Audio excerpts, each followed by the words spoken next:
Selamat datang di TL Channel. Semoga bermanfaat untuk kita semua. Silakan subscribe dan jangan lupa like, komen, dan share. Teknik-teknik untuk mengetahui watak seseorang. Ada 6 cara untuk mengetahui watak kepribadian seseorang, yaitu: teknik pertama, berdasarkan bentuk dan rupa seseorang.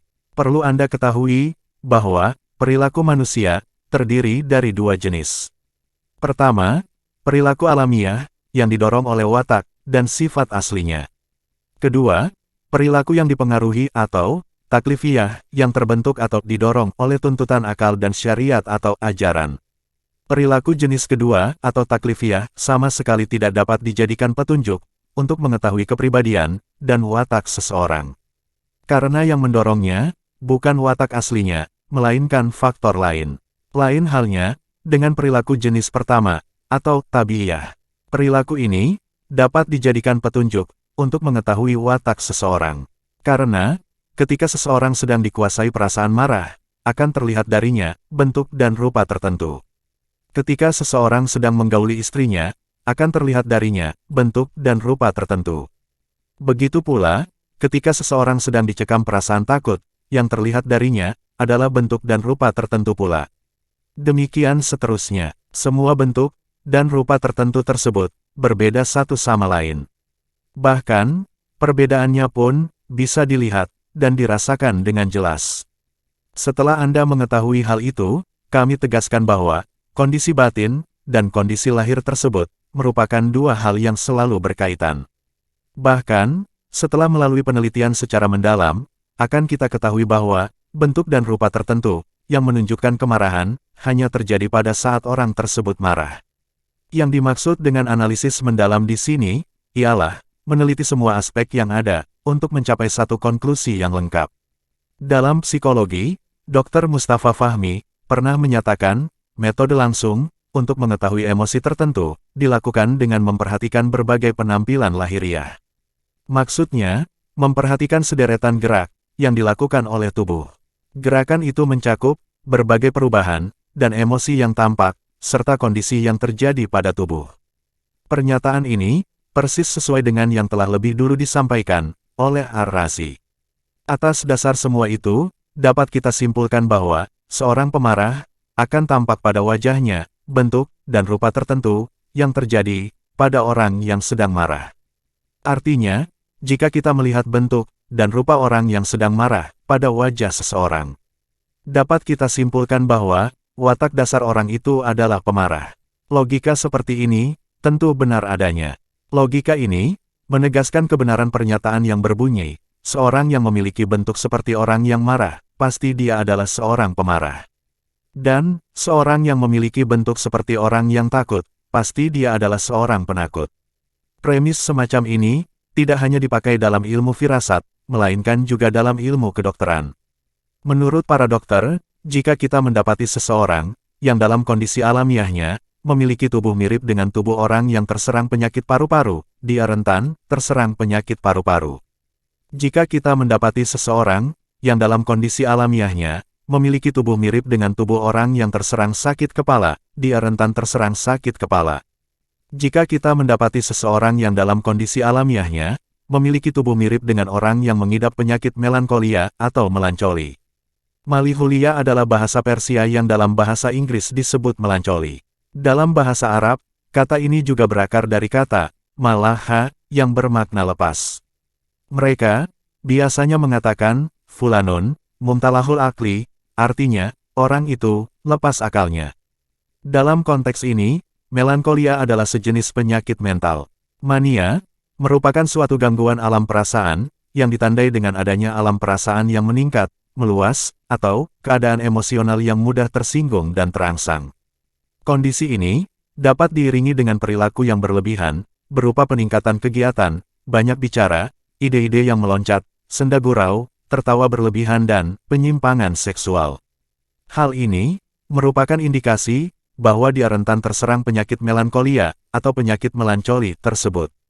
Jika kita mendapati seseorang memiliki tubuh yang cepat gerakannya, tidak proporsional, dan tidak stabil keadaannya, dia rentan terserang atau karanitas, atau gangguan perasaan atau gangguan emosional. Demikian seterusnya. Analogi semacam ini berlaku pada berbagai kondisi.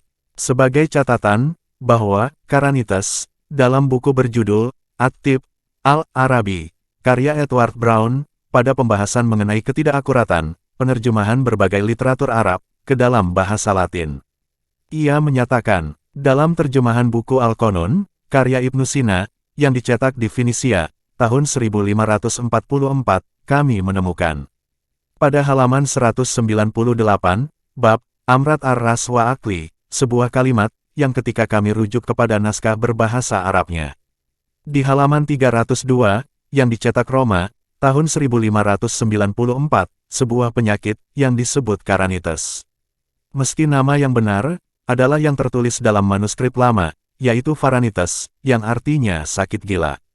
Teknik kedua, berdasarkan jenis suara, kita semua mengetahui bahwa, ketika seseorang marah, maka suaranya akan terdengar keras dan lantang. Sebaliknya, ketika seseorang takut, suaranya menjadi pelan dan lirih. Penyebab semua itu adalah, ketika seseorang marah, tubuhnya menjadi panas. Akibatnya, rongga-rongga dan sekat-sekat yang terdapat pada sistem vokal manusia menjadi terbuka lebar. Kondisi itulah yang membuat suara terdengar tinggi dan lantang. Sebaliknya, di saat takut, unsur panas akan tertahan, sehingga unsur dingin akan menguasai tubuh dan menyebabkan terjadinya penyempitan di bagian rongga-rongga suara. Akibatnya, suara menjadi pelan dan lirih. Jika kita kaitkan dengan kondisi kejiwaan, kita akan mendapati adanya hubungan yang erat antara suara manusia dan kondisi kejiwaan yang dialaminya. Artinya, suara yang dikeluarkan seseorang bisa berbeda-beda, tergantung pada kondisi kejiwaan yang sedang dirasakannya. Dengan demikian, kondisi kejiwaan seseorang bisa diketahui dengan cara mengamati suaranya. Penalaran semacam ini benar adanya. Saya pernah mendengar bahwa para ahli hikmah asal India mengobati berbagai macam penyakit jasmani menggunakan musik. Mereka melakukan itu karena bisa mengenali karakter suara marah dan mampu menciptakan musik dengan nada dan irama yang serupa dengan karakter suara tersebut. Lantas, berdasarkan prinsip mengobati sesuatu dengan lawannya atau ilaj ad-did bi-did, ada ungkapan yang berbunyi, obatilah aku dengan yang dulu dianggap penyakit. Mereka memperdengarkan musik tersebut kepada pasien yang tubuhnya dingin. Faktanya, itu terbukti bermanfaat. Teknik ketiga, berdasarkan kesamaan dengan hewan dalam bentuk fisik tertentu. Semua binatang tentu tidak memiliki akal yang dapat menuntun mereka melakukan perbuatan baik atau meninggalkan perbuatan buruk. Semua tindakan mereka terjadi sesuai dengan karakter, tabiat, dan sifat-sifat alamiah mereka. Oleh karena itu, dapat dipastikan bahwa tindakan setiap hewan itu menunjukkan wataknya. Kemudian, bila watak dan juga perilaku lahiriahnya atau aneka tindakannya tersebut sudah kita ketahui, akan menjadi jelas karakter atau kepribadian aslinya. Ketika kita melihat seseorang mirip dengan binatang pada kondisi lahiriah tertentu, dengan menggunakan prinsip apa yang terjadi pada yang pertama juga terjadi pada yang kedua dengan adanya sebab yang sama, kita dapat menyimpulkan adanya kesamaan watak orang itu dengan watak binatang yang diserupainya. Sebagian orang yang tidak sependapat mengatakan, memang ada sebagian kalangan yang berbeda pandangan soal ini. Menurut mereka, manusia tidak bisa disamakan dengan hewan dari semua segi apapun. Bahkan, manusia dan hewan memiliki banyak perbedaan dalam sifat dan keadaan. Jadi, mengapa kita harus menjadikan adanya kesamaan antara keduanya dalam satu sifat tadi sebagai alasan untuk mengatakan adanya kesamaan watak keduanya? Bukankah lebih tepat bila kita menjadikan perbedaan keduanya dalam kebanyakan sifat dan kondisinya sebagai dasar untuk mengatakan adanya perbedaan keduanya dalam hal watak tersebut? Pertanyaan tersebut bisa dijawab dari dua sisi. Pertama, mengasosiasikan sesuatu dengan sesuatu yang menyerupainya merupakan sebuah asumsi yang diterima banyak kalangan. Atas dasar asumsi inilah munculnya pernyataan kesamaan jenis merupakan sebab penggabungan. Oleh karena itu, ketika ada sebuah gambar berada di antara dua gambar yang berbeda, lalu kesamaan antara gambar itu dengan salah satu dari kedua gambar tadi lebih banyak dari kesamaan dengan gambar yang satunya lagi, maka naluri alamiah manusia akan cenderung menggabungkan gambar itu dengan gambar lain yang lebih banyak memiliki kesamaan dengannya. Bila Anda sudah memahami hal itu, bisa kita katakan bahwa asumsi tadi akan menggerakkan akal atau nalar kita untuk menerimanya sebagai kesimpulan sementara atau hipotesis. Setelah itu, kita baru mengujinya dengan penelitian yang mendalam dan sejumlah percobaan. Kemudian, apabila hipotesis itu sesuai dengan hasil penelitian dan percobaan, saat itulah kita bisa mengandalkannya dan menetapkannya sebagai kesimpulan yang akurat. Alhasil, dalam kasus ini, kita tidak hanya mengandalkan perangkat kias, atau analogi, atau eksperimen, atau percobaan, tetapi juga mengandalkan keduanya secara bersamaan. Artinya, kita tidak sepenuhnya mengandalkan asosiasi atau eksperimen semata, tetapi kita gunakan keduanya secara bersamaan. Kedua, ketika kita mendapati kemiripan antara seseorang dengan seekor binatang pada kondisi lahiriah tertentu, dalam hal ini, kita juga harus mengamati kondisi lahiriah itu pada semua binatang. Jika kita temukan bahwa semua binatang yang memiliki kondisi lahiriah sama, memperlihatkan watak yang juga sama, bisa disimpulkan bahwa watak ini kemungkinan besar juga ditemukan pada orang yang serupa dengan binatang tersebut. Sebaliknya, jika tidak semua binatang memperlihatkan watak yang sama, kemungkinan besar watak tersebut tidak ditemukan pada orang tadi. Dengan demikian, kita pun sampai pada keyakinan yang kuat bahwa watak tertentu memiliki keterkaitan dengan bentuk lahiriah tertentu yang terdapat pada binatang. Contoh, ketika kita melihat bahwa semua binatang yang memiliki tubuh kuat dan dada bidang adalah binatang pemberani, kita dapat menyimpulkan bahwa ada hubungan antara tubuh kuat dan dada bidang dengan keberanian.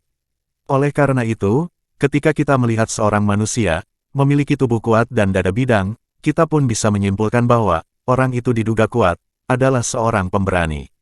Teknik keempat, berdasarkan kesamaan ciri-ciri rasial, tidak diragukan lagi bahwa manusia terdiri atas berbagai macam ras. Setidaknya, ada 4 ras besar, yaitu Persia, Romawi, India, dan Turki. Setiap ras memiliki bentuk fisik dan watak tertentu yang berbeda satu sama lain.